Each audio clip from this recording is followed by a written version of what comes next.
The year is 1879. It has been a turbulent decade in the American West. During the past 10 years, the U.S. Army has fought Native American tribes into submission. The Cheyenne, the Nez Perce,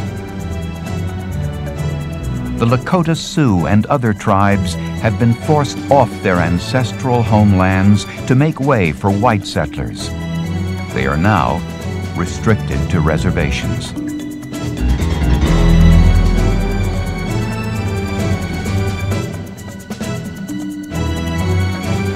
In the early 1800s, the Ute Indians had met the Americans with friendship. After centuries of peaceful coexistence and trade with the Spanish and Mexicans, the Utes look forward to new alliances. But miners and settlers had been arriving in great numbers and strength, demanding more and more of the Utes' precious land. The Utes are retreating higher into the mountains, which have always protected them. But these intruders prove stronger than the mountains. O'Ray, a Ute chief, sees a frightening future for his people. We shall fall as the leaves of the trees when winter comes, and the lands we have roamed for countless generations will be given up to the miner and the plowshare, and we shall be buried out of sight. The Utes defend their land and way of life with an unexpected fury. And the people of Colorado finally have an excuse to enforce the often quoted headline in Denver newspapers: "The Utes must go."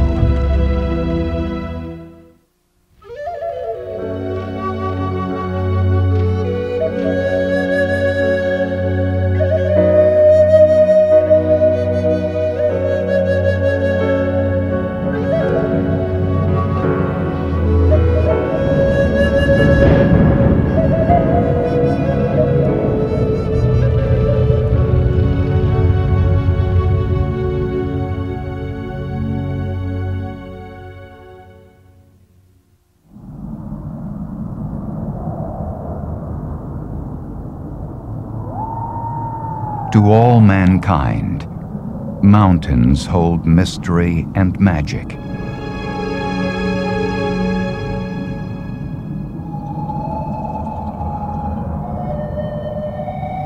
High places speak to us of majesty and power. The formidable Rocky Mountains are no exception.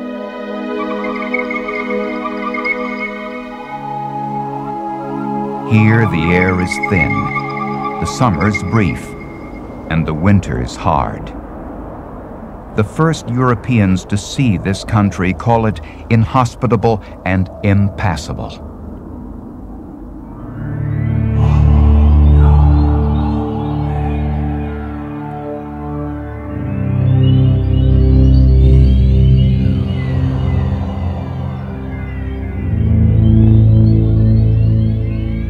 But to the Ute Indians, this land they call the Shining Mountains is home.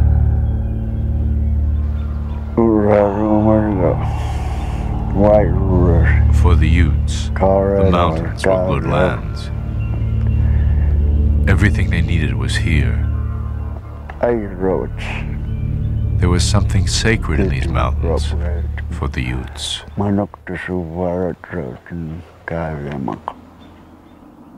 Roaming on foot through rugged terrain, the Utes survive where others cannot. They live a meager existence, subsisting on roots, berries, fish, and rabbits. But they learn to love the alpine meadows, deep canyons, the towering peaks, and fight other tribes tenaciously to keep them.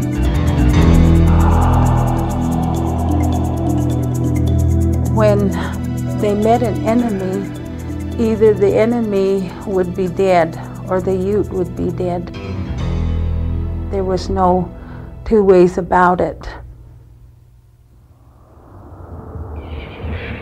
The year is 1650. The Utes acquire a fabulous creature. An animal that will become the very symbol of their culture.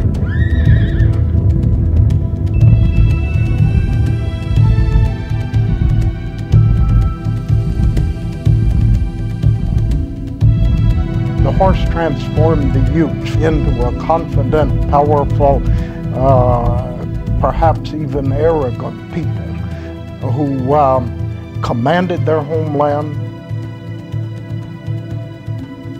became superb hunters, superb warriors, superb horsemen. In every way, the horse made the Utes a different people.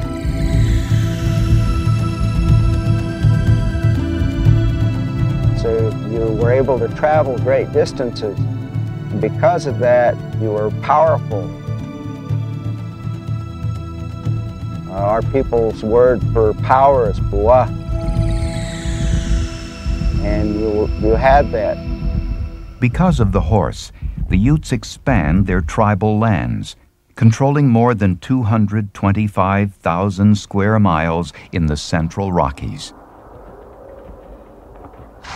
For the next 200 years, the Utes prosper. Then a seemingly insignificant discovery in their shining mountains throws a dark shadow over the tribe.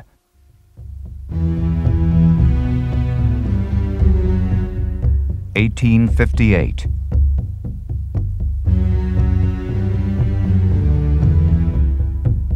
Prospectors discover gold in the foothills of the Rockies.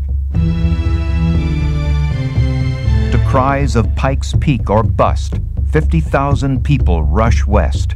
They name the land Colorado, a Spanish word meaning red. Towns like Central City and Denver spring up practically overnight. Gold seekers come because of printed stories about vast lands filled with rich minerals. One such writer is Bayard Taylor. One thing is for certain, the mines of Colorado are among the richest in the world. These peaks, packed as they are with deep, rich veins, are not yet half explored. Colorado alone ought to furnish the amount of the national debt within the next century.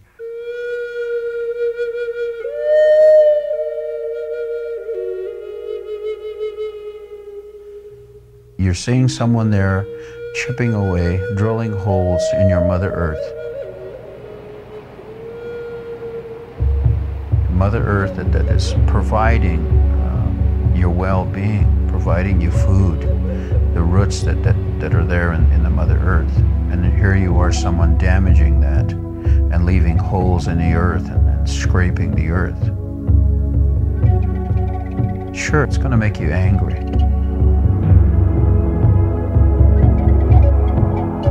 November 29th, 1864. The attitude of Coloradans toward Indians is made abundantly clear on the plains southeast of Denver. A volunteer force of Indian fighters, led by Colonel John Shivington, attacks a village of peaceful Cheyennes on Sand Creek. 200 Cheyennes, mostly women and children, are slaughtered and mutilated. Shivington and his men are cheered in Denver as conquering heroes. The Sand Creek Massacre sends a clear message to the Utes and other tribes in the West. That Coloradoans in Denver and elsewhere applauded the Sand Creek Massacre is in itself a very revealing symbol of what the attitudes of Coloradans were toward Indians. Sand Creek dramatizes what was going to happen to the Utes because of white attitudes toward Indians.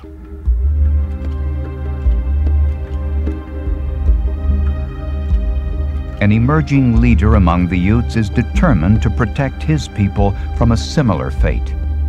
His name is O'Ray. Photographer William H. Jackson remembers him this way. Of all the Indians I have known, O'Ray was quite the most extraordinary. O'Ray was a lover of peace, and his career was unblemished by a single instance of violence against the whites. As a boy in Taos, New Mexico, O'Ray had watched Spanish, Mexican, and Indian cultures work and trade together. He knows his people can do the same with the Americans. O'Ray believes that in time, the Utes will learn the white man's ways and settle on farms and ranches. He also knows if his people don't accommodate the Americans, they will be overrun. They had gone back to Washington, and he seen the powers that the government had, that they were so numerous that sometimes it even seemed they were more numerous than a buffalo. And so he knew what he was up against. 1868. The forward-thinking O'Ray pushes the U.S. government into treaty talks. A skillful negotiator, O'Ray helps craft a treaty that determines the boundaries of Ute lands.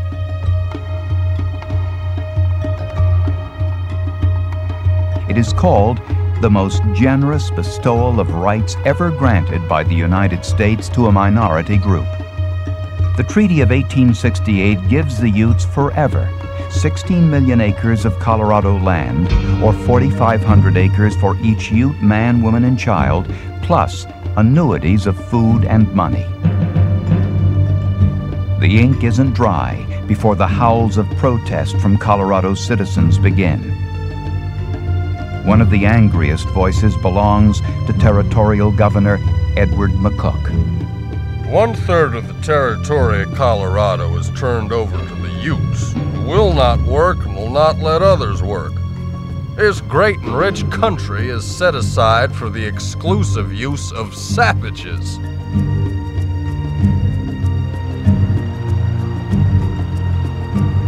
(1869).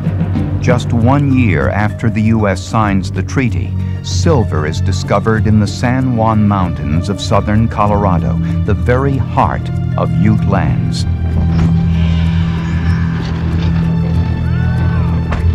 Frenzied miners ignore the treaty and invade the San Juans. O'Ray demands justice. The government is bound to protect us. We have all the time seen white men coming upon our reservation. We desire the government to live up to its treaty and remove these people who do not belong on our reservation. Faced with a choice between giving up more land or possible war with the U.S., the Utes yield to government pressure to negotiate a new treaty. In 1873, O'Ray convinces the Utes to cede the mineral-rich San Juans. 4 million additional acres of Ute land now become part of Colorado. A resigned O'Ray admits defeat. The agreement an Indian makes to a United States treaty is like the agreement a buffalo makes with the hunters when pierced with arrows. All he can do is lie down and give in.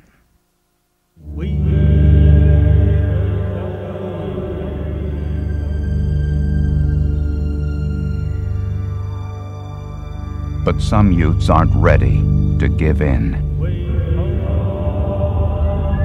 With their vast horse herds, they retreat even deeper into the shining mountains. It is these Utes who are about to become unwilling subjects in an experiment that will lead to disaster.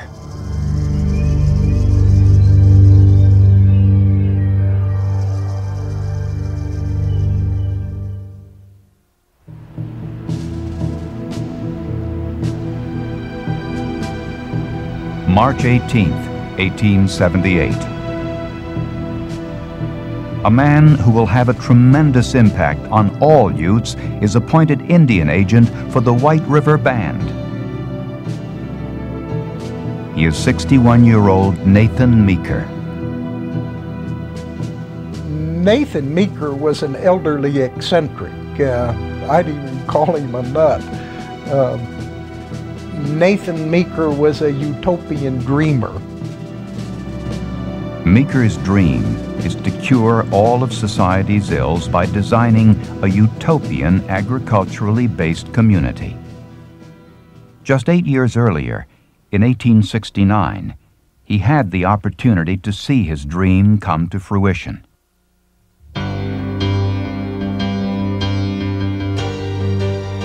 With the financial backing of New York Daily Tribune magnate Horace Greeley, Meeker and 200 other hopeful Easterners headed west to the plains of northern Colorado. There, they had established Union Colony, a community that bears the name of Greeley. The optimistic Meeker wrote, "Refined society and all the advantages of an old country will be secured in a few years. A model will be presented for settling the remainder of the vast territory of our country."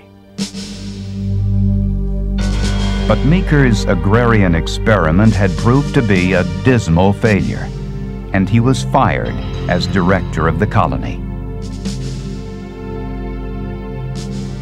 Shattered, depressed, and in debt, Meeker sought one last chance to prove his social theories and convince the government to hire him as Ute Indian agent. So he comes to the White River Valley to try out and to build and create and become successful at this utopian ideal. This may be the last chance in his life that he could do this, and this is why he comes.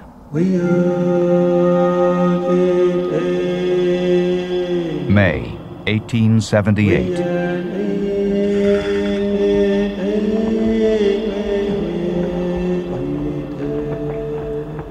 Nathan Meeker, his wife Arvilla, and daughter Josie arrive at the remote White River Agency to begin civilizing the Indians.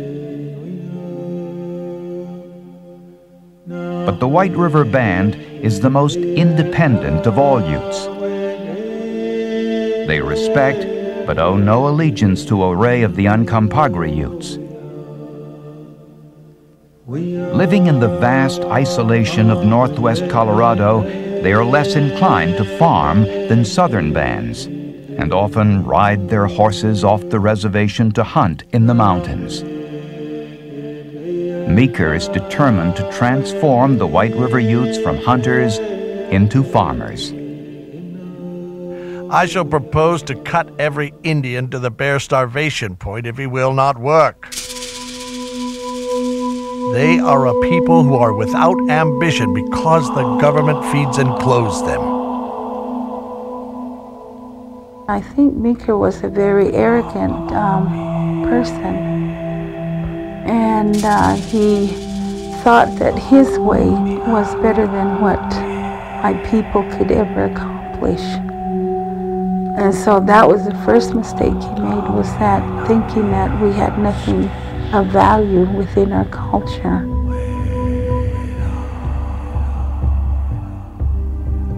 One of Meeker's first steps is to move the White River Agency site from the mountains to the open ranges of Powell Park, the Utes' best pony pasture land. Meeker sees it as prime farmland. Nagagat, a Ute war leader, objects. He told me that we must all move down to the new site, and I answered him, "You better wait a little before doing this, as we want to understand the reason for moving." Then the agent told me that we had better all move down below, and that if we did not, we should be obliged to, for they had soldiers.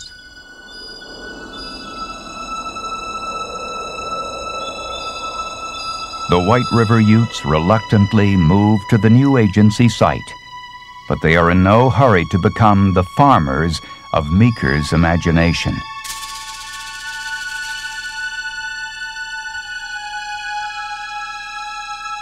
Agency workers plow up some of the pasture land. Some Utes do try their hand at planting, but Nagagat and most of the others leave the agency and continue to hunt in the mountains.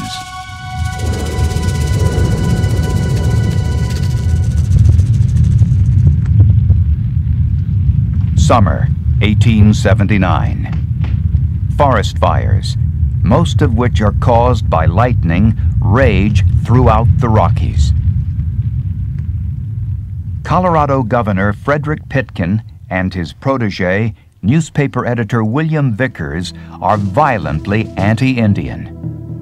They accuse the Utes of purposely setting the fires.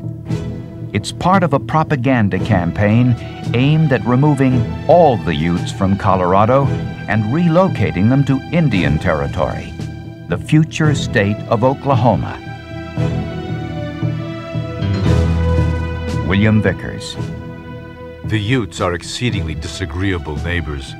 They have a disgusting habit of ranging all over the state, stealing horses, killing off the game, and carelessly firing forests in the dry summer season, whereby thousands of acres of fine timber are totally ruined.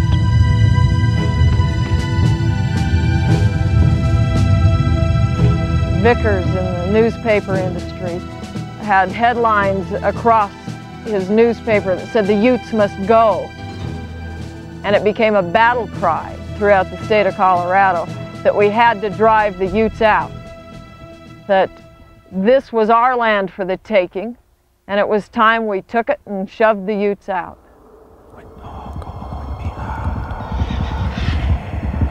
August 1879. At the White River Agency, Nathan Meeker's dream of utopia is crumbling, along with his patience. The Utes who will not farm spend much of their time betting on horse races. Meeker begins to see horses as the enemy.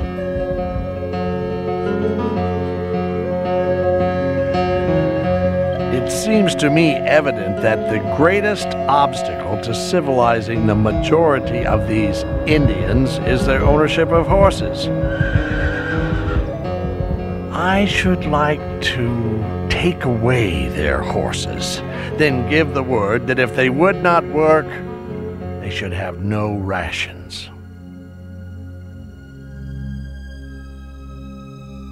Meeker wanted to dismount the Utes. And for 3 centuries, the strength and the pride of the Utes had been in their mounted condition and in their ponies that gave them that mobility and that strength and that pride. Meeker forces the issue by ordering the Utes racetrack plowed under for a wheat field. You've got an individual coming along and wanting them to be farmers. The heck with the horses. The Indian people loved their horses. It was a part of them.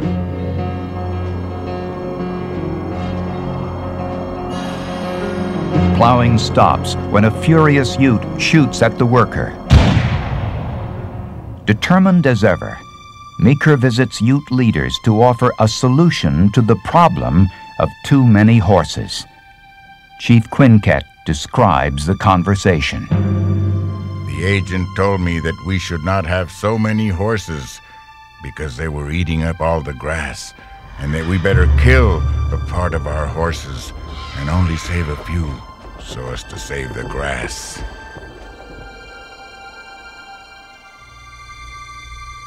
The more demanding Meeker got, then the more I think they thought, is this the way our life is going to be from now on?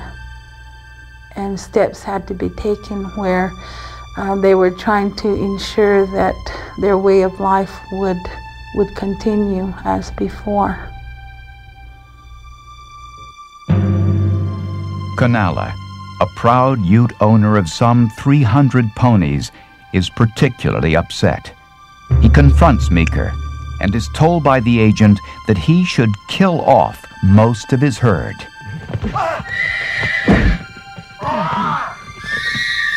The enraged Ute grabs Meeker and throws him against a hitching rail outside his cabin. Shaken, frightened, and angry, Meeker wires Governor Pitkin. On Monday, I was assaulted in my own home by a leading chief and injured badly. Life of self, family, and employees not safe. Want protection immediately. I think that Meeker had been using the military as a threat for so long that he felt that the Utes would believe the threat. He felt that if he called in the U.S. military, the Utes would just back off and nothing would happen. September 21st, 1879. At Fort Steele in southern Wyoming, Major Thomas Thornburg receives a startling wire from his commander. You will move with a sufficient number of troops to the White River Agency. The Utes' long tradition of peace with the U.S. government is about to come to a tragic end.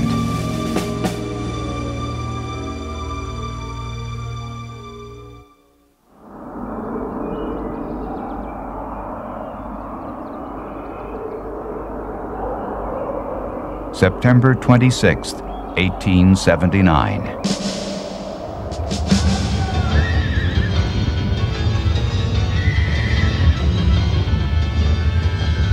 A force of 178 men, under the command of Major Thomas Thornburg, heads toward the White River Agency to provide protection for Nathan Meeker. They are met by 5 Utes, among them the war chief, Nagaget.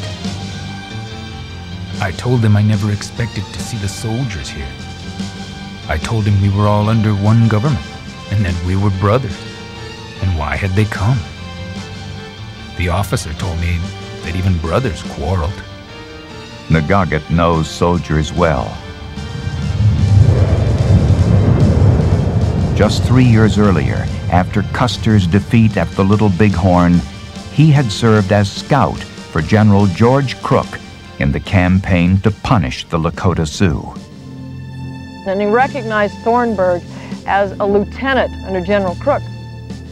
So he knew that Thornburg was fully capable of doing exactly the same things that Crook and Custer and many of the other military people had done in the past too. He pleaded with Thornburg not to go on, but Thornburg did. As Thornburg's troops approached the White River Agency, the Utes fear the worst: removal to the Indian Territory, or even death at the hands of the soldiers.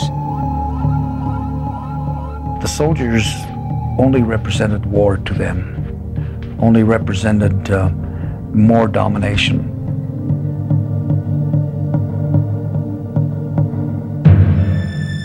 They warned them, but they were ready. They weren't going to back off, and they didn't. And when the warning was for them: stop, because we're going to fight you. And the boundary of the reservation was their line. If you cross the line, it's war. The line is Milk Creek.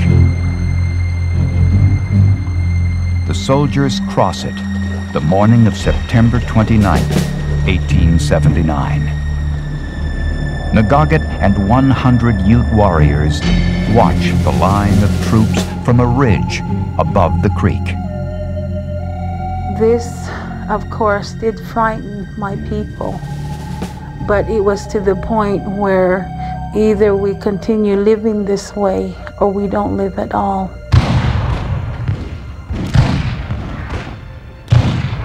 The soldiers have no cover and are easy targets.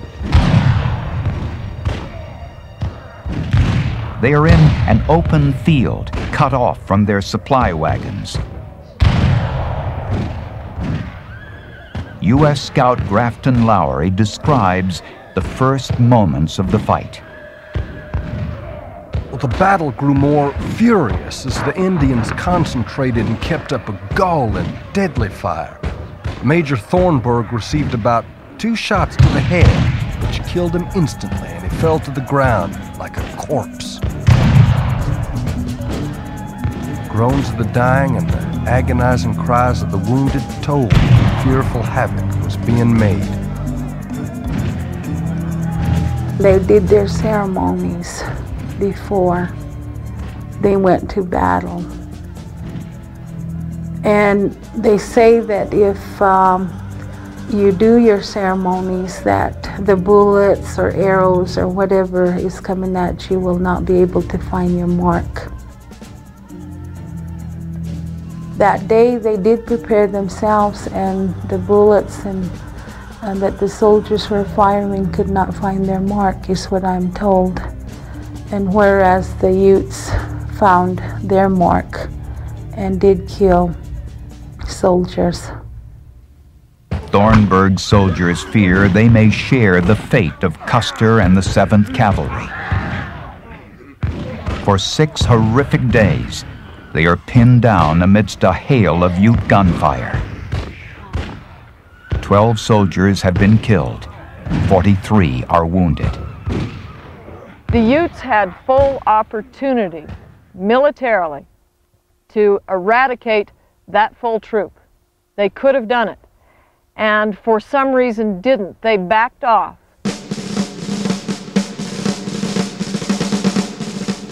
October 5th, 1879. The Utes back off because of the arrival of Colonel Wesley Merritt and 800 soldiers.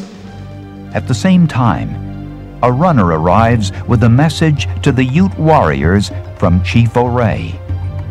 You are hereby requested and commanded to cease hostilities against the whites, injuring no innocent persons or any others farther than to protect your own lives, as anything farther will ultimately end in disaster to all parties.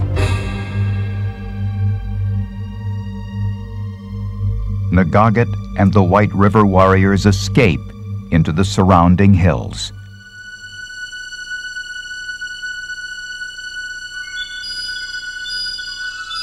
Colonel Merritt's concern now shifts to the safety of Nathan Meeker and the others at the agency. Merritt hurries to White River, where he comes upon a chilling scene. The view which greeted their anxious gaze was not one to be forgotten. White River gurgled quietly on, and seemed the only living object left. There was not even a breeze stirring to blow the tops of the trees.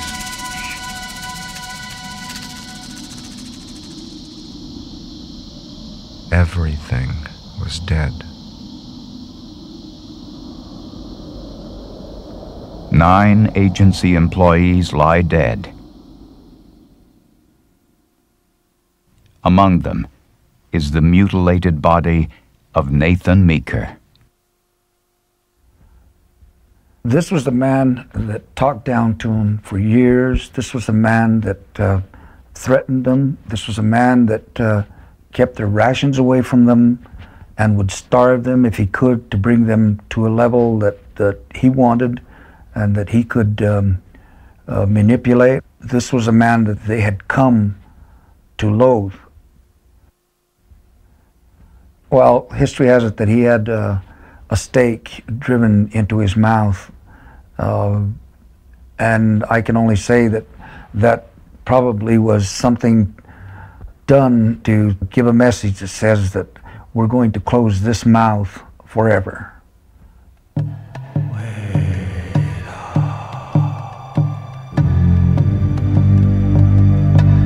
Chief Quinquet, the war leader Nagaget, and the other White River Utes flee to the safety of Grand Mesa. They have taken with them as hostage Meeker's wife Arvilla and daughter Josie. Also abducted is the wife and 2 small children of a slain agency worker. It was reality unfolding at the moment. In the American mind, and certainly in the Colorado mind, any women who fell under the power of Indians were going to be raped. And therefore, citizens visualized these women captives being raped.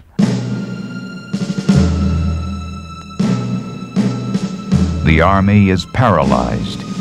The soldiers cannot pursue the Utes, as that could endanger the hostages.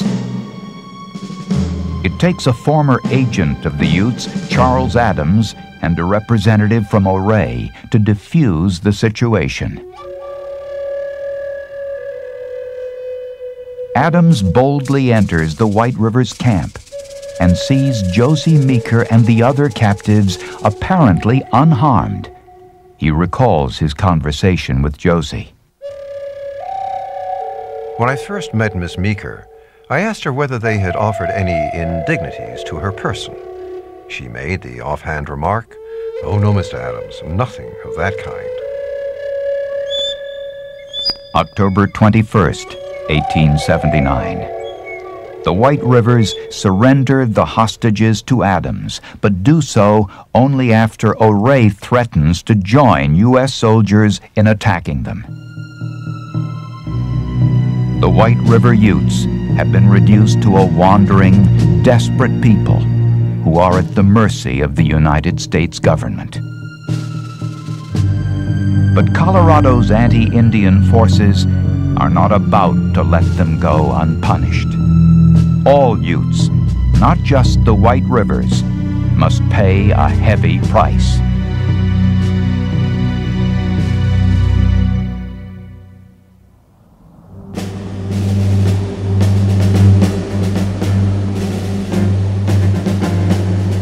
November 1879. The Denver newspapers are calling it the Meeker Massacre. The citizens of Colorado now push for extermination of not just the White River Band, but all Utes.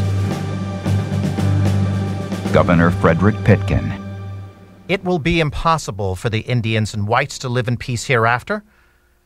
This attack had no provocation, and the whites now understand that they are liable to be attacked in any part of the state where Indians happen to be in sufficient force. My idea is that unless removed by the government, they must necessarily be exterminated.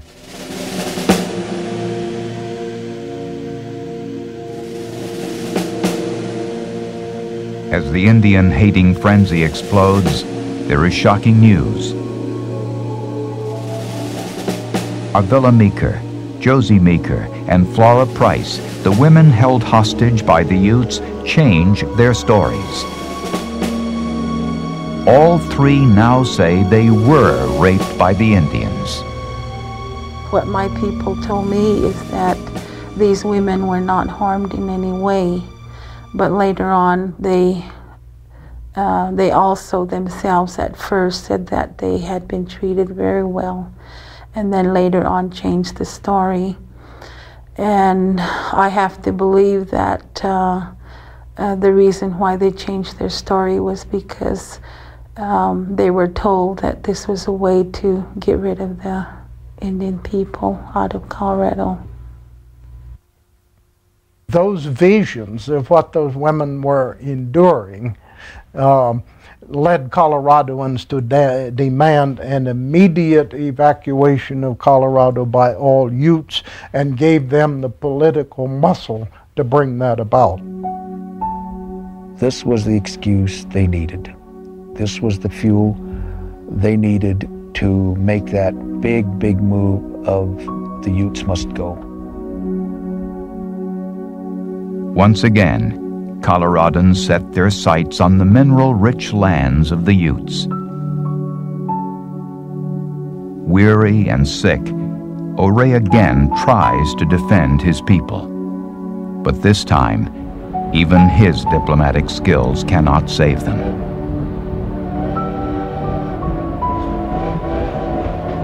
June 1880.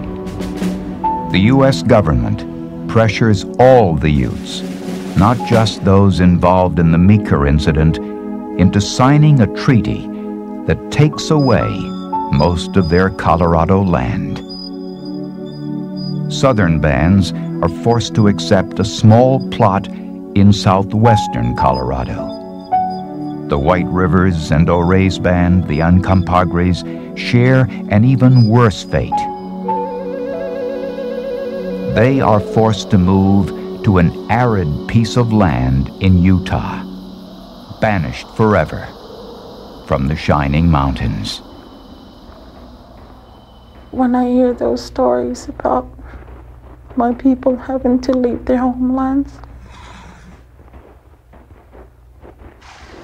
where their souls and hearts and their skeletons are buried, a whole nation that lived there and laughed and danced and did their ceremonies, to be able to fully realize how they felt leaving their homelands. I just don't think that any of us can imagine that.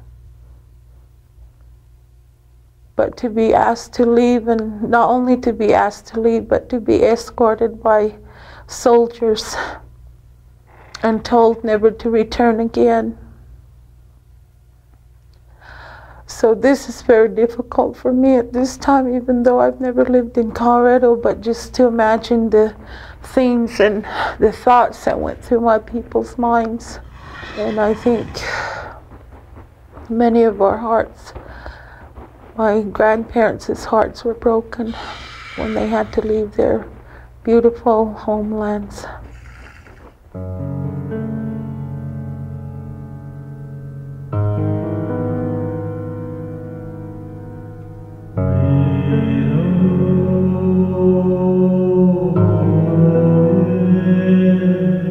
There is one Ute who does not make the heartbreaking journey. Chief O'Reilly always vowed he would never leave the shining mountains.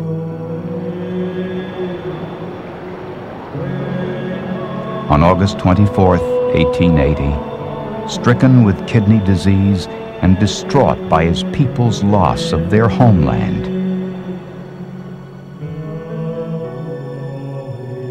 O'Reilly dies at age 47. He is buried in the lands he spent his life trying to keep for the Utes. He probably felt like that he failed, but I can tell you that he kept him off as long as he could. He prolonged this whole thing. You know, he did say that he was never going to leave the shining mountains alive, and he didn't. The Utah land is harsh and dry. Many Utes die of starvation. Those who survive thank their ancestors who for generations learned about strength, fortitude, and endurance in a place of wild and dangerous beauty. A place that shaped them. A place they will always carry in their hearts. The shining mountains.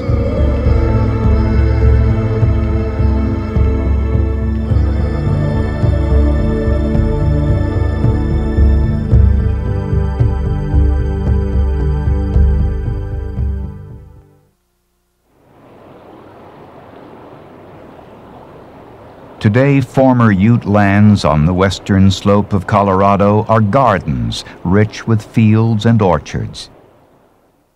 The wealth of the resources here is tremendous. The development potential here has been tremendous. And primarily now our economic base is agriculture. It is what Nathan Meeker, in a sense, pushed for. Many of the miners are gone, but a new type of gold is pulled from the Colorado mountains today. Tourism is a multi-million-dollar-a-year industry in lands once roamed by the Utes. The White River and Uncompahgre Utes still live on the reservation they were banished to in the Utah desert. Here they continue to fight for their rights and freedoms as a sovereign people. In 1993, the Utes were dealt a crushing blow when the Supreme Court ruled that the tribe would not have jurisdiction over the non-Indian lands on their reservation. But the Utes continued to fight tenaciously for their rights. Some even hope to return one day to Colorado. And that thou will bless this monument, that it will stand as a beacon for our people. In October 1993, the people of Meeker, Colorado, welcomed the Utes, who wished to dedicate a monument to those warriors killed at the Battle of Milk Creek. 114 years after the battle, the wounds are still fresh.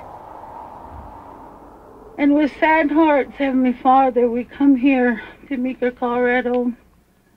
But with glad hearts we will leave here, having put this monument here to rest and our people to rest.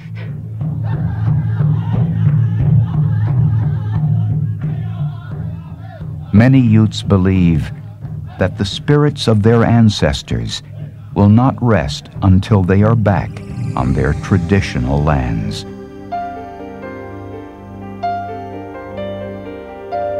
The people of the Shining Mountains want to come home.